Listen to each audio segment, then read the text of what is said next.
తాకట్టులో ఉన్న బంగారాన్ని విడిపించి ఆ రోజున్న మార్కెట్ ధర కట్టి మిగిలిన డబ్బును మీకు అందిస్తుంది కొమ్మూరి గోల్డ్. నమస్కారం గురువు గారు. లక్ష్మీ నారసింహ. ముఖ్యంగా ఏపీ గురించి తెలుసుకున్నాం, తెలంగాణ గురించి తెలుసుకున్నాం, తమిళనాడు, కర్ణాటక కూడా తెలుసుకున్నాం. కానీ రాష్ట్ర రాజకీయాల గురించి మాట్లాడుకోవడం అయిపోయింది గురువు గారు. ఇప్పుడు కేంద్ర రాజకీయాల గురించి మనం తెలుసుకుందాం. మోడీ గారికి ఆల్రెడీ 75 సంవత్సరాల వయసు వచ్చిందని, అయిపోతుందని, ఆయన పదవి విరమణ చేపియాలని చెప్పేసి చాలా ప్రచారం జరిగింది. కానీ ఆ పప్పులేం ఉడకలేదు, అన్నీ ఏదో నోటి మాటకి చెప్పేశారు. కానీ జరిగేది మాత్రం జరుగుతూనే ఉంది. ఏంటి అసలు మోడీ వచ్చిన తర్వాత అసలు ఆర్ఎస్ఎస్ వాళ్ళని పట్టించుకోకుండా నేనే దీనికి సృష్టికర్తలు అన్నట్టుగా బిహేవ్ చేయడం ఒకటి. ఇంకోటి, ఇప్పుడు పీఎంగా ఉండడానికి కూడా కొన్ని సీట్లు తక్కువ పడి దాంతో బీహార్ కానివ్వండి, ఇప్పుడు పక్క రాష్ట్రం ఏపీలో కానీ కొంత ఎంపీల మద్దతు ఇవ్వడం జరిగింది. ఆ కారణం చేతనే పీఎం పోస్ట్లో ఉన్నారని ప్రచారం జరుగుతుంది. మరి మోడీ గ్రాఫ్ పెరుగుతుందా, తగ్గుతుందా, భవిష్యత్తులో పడిపోయే అవకాశం ఉందా, పెరిగే అవకాశం ఉందా, తదుపరి ప్రధానమంత్రి కొత్త వాళ్ళు అవుతారా, లేకపోతే రాహుల్ గాంధీ నేను ప్రధానమంత్రి అవుతా అని చెప్పి వస్తున్నాడు. మరి ఏం జరగబోతుంది కేంద్ర రాజకీయాల్లో? ముఖ్యంగా దేశాలు మొత్తం కూడా జాతీయం వైపు కొంత చూస్తున్నటువంటి పరిస్థితి. మీరేమంటారు? నేను లాస్ట్ టైం ఎన్నికలప్పుడు కూడా చెప్పా, చాలామంది 400 వస్తాయి, మోడీ గారు రాజ్యాంగం మార్చేస్తారు, ఇంకా అసలు అంతా చాలా ఉంటుంది అది ఇది అంటే నేను అప్పుడే చెప్పా. అది బతికొండగా జరగదు. ఓకే, జరిగే అవకాశం లేదు.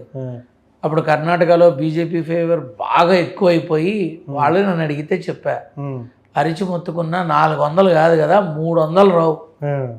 అండ్ ఇంకొక విషయం, రాజ్యాంగం అనేది మారదు, అది అంబేద్కర్ గారి రాజ్యాంగమే అంతే అన్న. ఏం జరిగిందో అందరికీ తెలుసు. ఇప్పుడు నువ్వు అంటున్నావు తెలుగుదేశం తరపు వాళ్ళు ఎక్కువ ఉన్నారు, వాళ్ళ వల్లే ఇది తప్పు.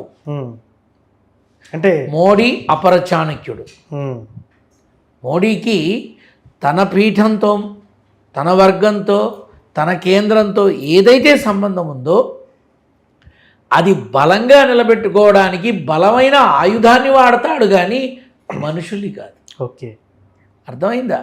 ఇవాళ చంద్రబాబు నాయుడు ఉంటే రేపు జగన్మోహన్ రెడ్డి ఉంటాడు, రేపు జగన్మోహన్ రెడ్డి ఉంటాడు. ఇవాళ నువ్వు ఇచ్చింది 15-20 ఎంపీ సీట్లు, రేపు వచ్చే ఎన్నికల సమయానికి ఆ 20 35 అవుతాయా, 30 అవుతాయా, 40 అవుతాయా? ఖచ్చితంగా నియోజకవర్గాలు పెరుగుతాయి. అవును, ఖచ్చితంగా నియోజకవర్గాలు పెరుగుతాయి, ఎమ్మెల్యే సీట్లు పెరుగుతాయి, ఎంపీ సీట్లు పెరుగుతాయి, రాజ్యసభ సీట్లు పెరుగుతాయి. ఏపీలో ఒక బలమైన ఆయుధం ఇదే. ఓకే, ఇది చంద్రబాబు నాయుడు మీద ఎందుకు పెట్టుకుంటాడు ఆయన?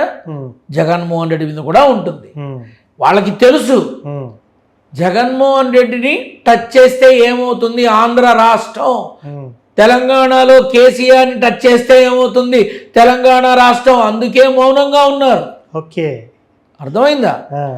ఇప్పుడు వచ్చే ఎన్నికల విషయానికి వస్తే చాలా మార్పు వస్తుంది. ఓకే, డబుల్ ఇంజన్ సర్కార్ భారతావని మొత్తం మీద జరగదు.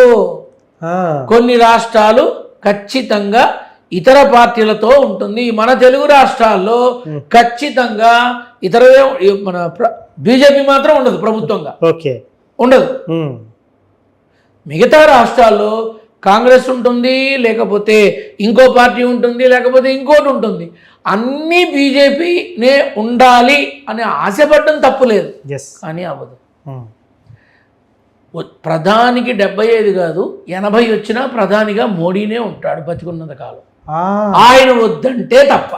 ఓకే, ఆయన వద్దు అంటే అప్పుడు ఆలోచన ఉంటుంది. అంటే మరోసారి యోగం ఉందంటారా? అప్పుడు ఆలోచన ఉంటుంది. అది ఇప్పుడు ఎందుకు మాట్లాడతా? ఇప్పుడు రాహుల్ గాంధీకి ఉంది యోగం, ప్రియాంక గాంధీకి ఉంది యోగం, యోగికి ఉంది యోగం, అమిత్ షాకు ఉంది యోగం. కాకపోతే వీళ్ళందరికీ 15-20 సంవత్సరాలు ఏం లేదు, కొంత సమయమే ఉంది. ఒకళ్ళకి పి చంద్రశేఖర్ రెడ్డి, ఒకళ్ళకి ఐకే గుజరాల్, ఒకళ్ళకి పివి నరసింహారావు, ఒకళ్ళకి రాజీవ్ గాంధీ, ఇలా కొంత టర్మే. నరేంద్ర మోడీకి ఏదైతే యోగం, అటు ముఖ్యమంత్రిగా 3 సార్లు, ఇక్కడ ప్రధానమంత్రిగా 3 సార్లు, ఈ యోగం ఇంకా ఇంకా ముందుకు వెళుతుంది తప్ప తగ్గదు. కానీ ఇటువంటి యోగం భారతదేశంలో ఏ నాయకుడికి ఉండదు, భవిష్యత్తులో ఎవ్వడికి ఉండదు. ఉండదు, లేదు, ఉండదు, ఇక ఉండబోదు. అటువంటి నాయకుడు లేడు, ఉండడు, ఇక భవిష్యత్తులో ఆ బీట్ రాడు.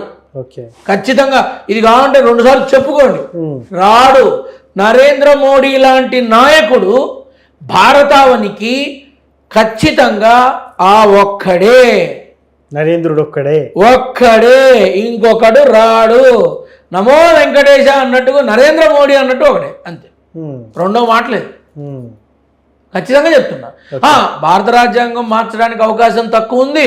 అలాగే 400 సీట్లు అనేది చాలా కష్టం బీజేపీకి, వచ్చేసారి కూడా కష్టమే, లేదు, అప్పుడు మాట్లాడుకుందాం, అంతే. సో అతనికి గౌరవ ప్రధానమంత్రి గారికి ఎటువంటి డోకా లేదంటారు? ఆయనకేముంది, ప్రధానిగా ఆయన ఉన్నాడు, ఆయన ఉంటాడు, ఆయనే ఉండబోతున్నాడు. ఎస్, ఇంకా క్లారిటీ ఏం అవసరం లేదు ఇంతే చెప్పిన తర్వాత. సో థ్యాంక్ యూ గురువు గారు. లక్ష్మీ నరసింహ.